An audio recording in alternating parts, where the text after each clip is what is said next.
warahmatullahi wabarakatuh. Perkenalkan, nama saya Eko Purnomo.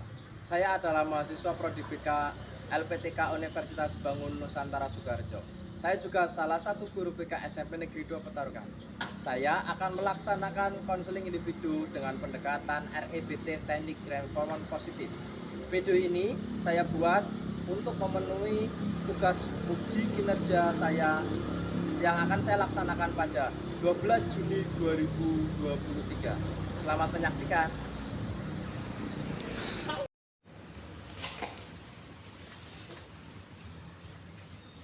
Assalamualaikum Pak. Oh, waalaikumsalam. Enggak, Mas.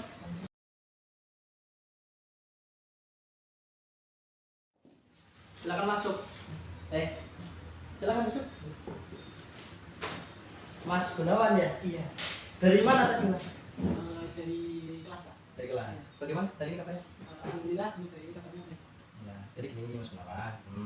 Pak Eko dapat kabar, informasi dari wali kelas Mas Gunawan, Bu Sulis. Katanya Mas Gunawan di dalam kelas sering murung sendirian. Kemarin juga waktu ada ini ya, kelompok, pembuatan kelompok, Mas Gunawan tidak memberikan pendapatnya. Mas Gunawan malah diam dalam kelompok, tidak aktif gitu. Karena ya Pak Eko manggil Mas Gunawan sini cuma ingin ngobrol, ingin cari tahu kenapa sih Mas Gunawan seperti itu. Tidak apa-apa ya? Iya. Punya waktu untuk ngobrol sama Pak Eko? Ada. Ya, jadi gini Mas Gunawan. Pertama Pak Eko meminta waktunya untuk Mas Gunawan untuk ngobrol lebih lanjut atau konseling individu, dan jangan khawatir untuk kegiatan ini Pak Eko jadi tidak akan cerita dengan siapa-siapa karena kami konselor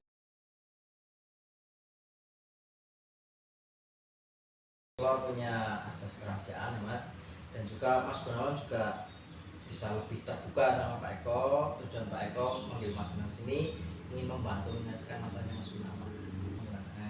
Mas Gunawan rumahnya mana? Rumahnya di Klarean Pak. Rumahnya Kelaren. Berapa bersaudara Mas Gunawan kalau boleh tahu? 2 bersaudara Pak. 2 bersaudara. Kalau boleh tahu, kenapa sih Mas Gunawan di kelas itu banyak kan diem? Apa sebelumnya saya di kelas itu kebanyakan diam karena teman-teman saya terutama waktu kelas masih kelas 7 dan kelas 8 itu sering membuli saya karena fisik saya yang bisa dikatakan lebih besar dibandingkan teman-teman saya yang masih sepantaran usia saya, sehingga mereka banyak membuli saya dengan mengatakan kata-kata yang tidak baik Pak, yang membuat saya akhirnya di kelas 9 ini merasa lebih nyaman untuk sendiri, lebih nyaman untuk tidak bergaul dengan yang lain seperti itu. Nah, sebelumnya di kelas 8 apakah Mas Gunawan juga seperti itu? Untuk kelas 8 saya masih mencoba Pak untuk coba bergaul, tapi selain bergaul setelah mencoba bergaul kok mereka juga masih sama saja Pak, masih membuli saya, masih mengatakan dengan kata-kata yang tidak baik, masih mengatakan dengan kata-kata yang menurut saya itu tidak harus dikatakan gitu Pak. Jadinya akhirnya itu menjadikan saya seperti ini Pak. Jadi intinya dalam kelas Mas Gunawan sering diledeki sama teman-temannya, dikatain apa Mas Gunawan? Seperti maaf kasar, Oh, doblong, iya. over Iya. atau kata-kata seperti itu Pak. Dan merasa Mas Gunawan nggak nyaman ya dengan itu ya? Tidak nyaman. Kalau sebelumnya Mas Gunawan masuk ke SMP 2 sini itu karena permintaan orang tua atau emang keinginan Mas Gunawan sendiri? Untuk dari saya sendiri itu keinginan sendiri sih Pak, keinginan sendiri, tapi selain dari keinginan sendiri juga terdapat sedikit desakan dari orang tua saya, sehingga Dukungan saya ya? dukungan Didukung sama didukung sama orang tua sehingga saya bisa masuk ke SMP 2. Tapi setelah saya masuk saya sadar bahwa ternyata banyak dari teman-teman saya yang tidak masuk ke SMP 2 seperti itu. Makanya tadi saya bilang sedikit desakan saya ketika mau mencoba untuk sepertinya saya pakai SMP lain aja yang lebih banyak temannya, orang tua tetap menyuruh SMP 2 saja seperti itu Pak. Ya, berarti intinya Mas Gunawan masuk ke SMP 2 karena keinginan Mas Gunawan sendiri gitu ya. Dari teman SD dulu atau teman akrab Mas Gunawan ada yang di SMP 2 atau beda sekolah? Hampir semuanya beda sekolah Pak. Tidak ada yang dari sekolah saya yang masuk ke SMP 2, tidak ada. Di SMP 2 sini Mas Gunawan teman akrabnya siapa Mas?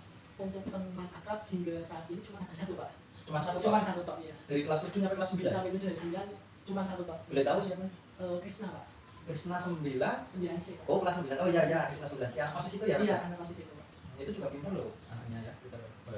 Untuk olahraga pasca juga ya aktif. Jadi kita kembali ke masalahnya Mas Gunawan ya. Jadi gini, dari beberapa masukan atau beberapa laporan dari guru mapel dan laporan dari wali kelasnya, Mas Gunawan itu kurang bisa aktif. Dalam artian Mas Gunawan lebih suka menyendiri, berdiam diri di kelas. Kalau jam istirahat juga teman-teman pada ke kantin, Mas Gunawan ternyata diam sendiri di kelas gitu loh. Nah gini loh Mas Gunawan, kalau Mas Gunawan merasa teman-temannya ngecek Mas Gunawan seperti itu, memberikan julukan ke Mas Gunawan yang tidak pantas atau tidak nyaman didengar, Mas Gunawan berpikir ke belakang lagi. Mas Gunawan namanya apa? Dibalikkan gitu loh. Dalam artian gini, Mas Gunawan masuk ke SMP karena prestasi, ya kan? Iya. Dulu peringkat berapa di SD? Di SD berarti masuk ke 3 besar. Nah, Mas Gunawan masuk SMP 2 dari SD peringkat 3 besar. Sedangkan teman-teman Mas Gunawan yang tadi mengajak Mas Gunawan yang sudah Eko kantong namanya, informasi sudah masuk ke Eko, kan itu anak-anak yang ampun notabene-nya kan masuk sini karena zonasi dan tidak begitu pintar lah untuk akademisnya. Namun Mas Gunawan sudah akademisnya juga bagus, tadi saya lihat catatannya. Untuk olahraga juga Mas Gunawan sudah nilainya bagus-bagus semua. Itu harusnya jadikan motivasi untuk Mas Gunawan. Ya, jadi Mas Gunawan membangun rasa percaya diri Mas Gunawan. Dengan Mas Gunawan punya bakat itu menjadikan apa namanya diri Mas Gunawan itu lebih percaya diri bahwa wah saya lebih dari kalian, saya punya ini, saya berprestasi, harusnya seperti itu Mas Gunawan. Ya, kalau boleh tahu di rumah juga Mas Gunawan berdiam diri itu suka sendiri atau bergaul sama teman-teman? Untuk di rumah saya disuruh di rumah saja sih Pak oleh orang tua saya. Karena kan orang tua saya pedagang, Ya. kerjanya di pasar. Berangkat dari pagi dari jam 5 seperti itu, pulangnya malam-malam. Dan saya disuruh buat udah di rumah aja, jangan keluar rumah gitu, jagain adik kamu gitu. Jadinya saya otomatis di rumah saja Pak, tidak banyak keluar rumah, tidak banyak berinteraksi dengan orang-orang lain. Bapak ibunya kerja apa? Kerja kita juga pedagang di pasar. Oh, pedagang di pasar. Kalau berangkat dari rumah ke pasar jam berapa Mas? Sekitar jam 5 Pak. Jam 5 pagi? Jam 5 pagi. Berarti Mas Gunawan sudah bangun jam segitu? Sudah bangun Pak. Sudah sholat subuh juga? Sudah sholat juga. Nah, terus pulangnya Bapak Ibu jam berapa? Sekitar nanti malam selepas maghrib Pak. Habis maghrib baru pulang? Baru pulang. Berangkat jam 5 pagi, pulang? Jam 6 sore lebih. Jam 6 sore. Dan Bapak Ibu menyuruh Mas Gunawan untuk tetap di rumah, jaga rumah, sama ngomong adiknya? Iya, ngomong adik. Jadi Mas Gunawan untuk di rumah jarang keluar? Jarang keluar. Lah untuk teman dekat Mas Gunawan yang di rumah, ada nggak? Sebenarnya dulu waktu SD lumayan dekat Pak, karena kan dari kecil emang udah bareng seperti itu kan. Iya. Cuman karena seiring berjalannya waktu SMP sekarang malah jadinya canggung Pak. Karena? Karena bahasanya kan beda, sekolahnya udah beda, udah seperti kehabisan materi buat misalnya bercanda atau berkata, jadi kalau ketemu ya cuma nyapa hai gitu aja Pak. Jadi tidak ada yang bisa dibahas sama sekali, akhirnya jadi seperti orang asing seperti itu.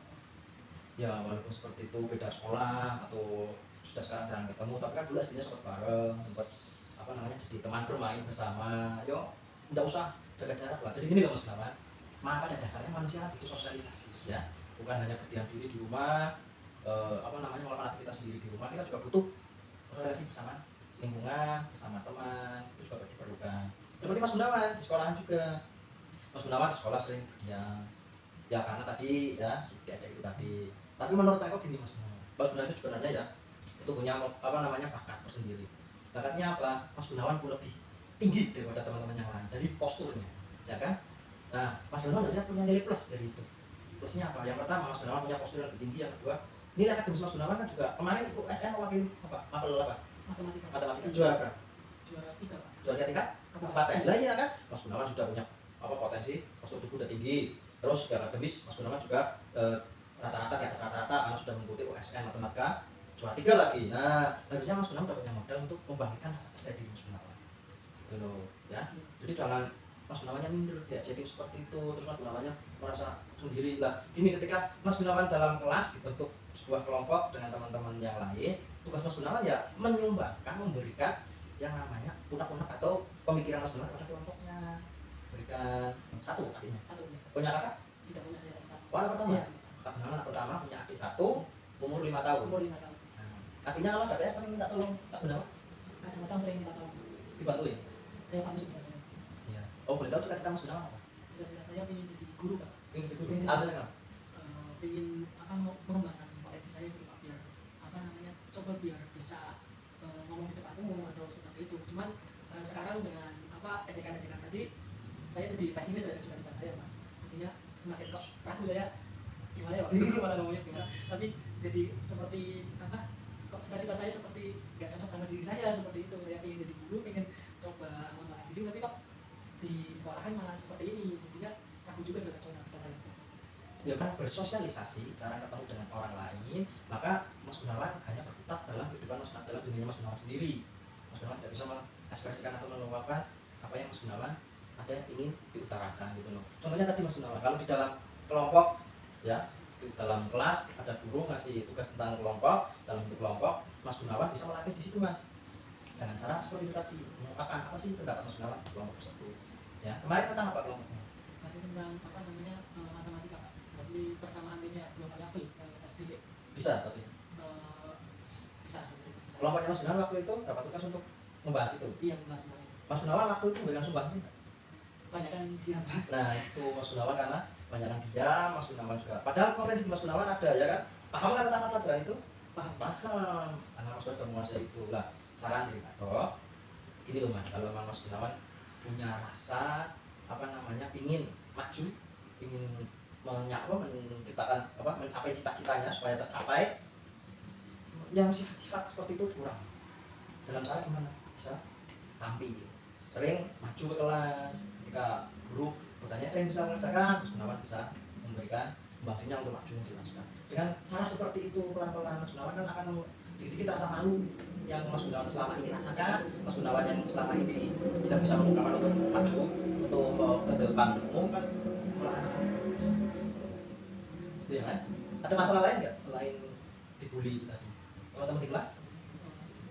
Untuk saat ini hanya paling terbesar masalah itu sih Pak. Masalah kuliah tadi yang awal dari teman-teman itu yang benar-benar apa membekas banget di hati saya Pak.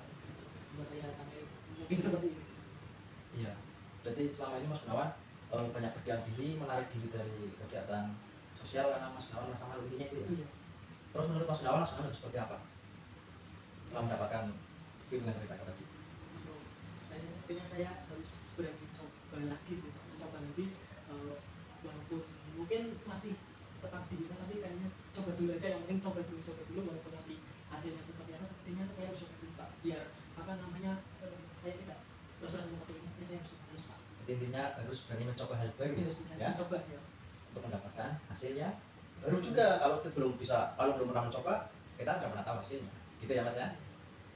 Pesan mereka cuma itu. Dan apa namanya, kalau bisa ya ketika Mas Gunawan cuma akrab sama Mas Krisna, lebih banyak lagi cari teman, jangan cuma Mas Krisna saja, cari teman lagi di kelas yang lain, sosialisasi lagi lebih banyak dengan yang lain gitu Mas ya. Gitu. siapa dan coba akan saya coba sebaik mungkin untuk coba membuka diri saya kepada yang lain dan coba yang selama ini saya takutkan, yang selama ini ada di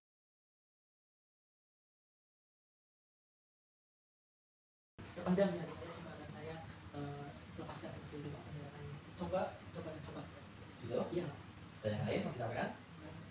sudah Pak, sudah lumayan itu Pak. Gimana rasanya setelah mendapatkan dari Pak? Alhamdulillah lega sih Pak. Seperti apa selama ini kan sendiri kayak semua masalah dipendam sendiri, ini ada yang bisa mendengarkan seperti itu Pak. Sebelum besar saya bahwa masalah saya itu seperti ini akhirnya sedikit plong di hati saya Pak. Ya makanya kalau ada masalah jangan ragu-ragu untuk ruang kita cerita masalahnya Mas Gunawan apa. Insya Allah kami kan bisa memberikan apa namanya masukan, memberikan solusi untuk masalahnya Mas Gunawan. Gitu ya. Terima kasih banyak ya Pak. Ya, sama-sama. Selesainya mohon maaf karena sudah mengganggu waktunya. Ya, nggak apa-apa, ini sudah tugasnya Pak Eko. Intinya kalau ada masalah apapun itu yang berhubungan dengan pembelajaran atau hubungan dengan teman, cerita sama teman kita. Oke ya. Ya, siap, Pak. Terima kasih. Sebenarnya saya izin ke kelas lagi ya Pak. Oke, ya silakan kelas lagi Mas Gunawan. Soalnya waktu ini juga lagi diberikan Oke. ya. Izinnya kemana Pak? Berarti pelan-pelan saya apa? Susi. Izin ke mana? Izin ke Bang tadi dipanggil. Oke. Tapi kayaknya waktunya udah terlalu lama, saya mau izin ke. Iya, monggo silakan. Terima kasih banyak ya Pak. Iya. Iya. Terima kasih Mas. Monggo.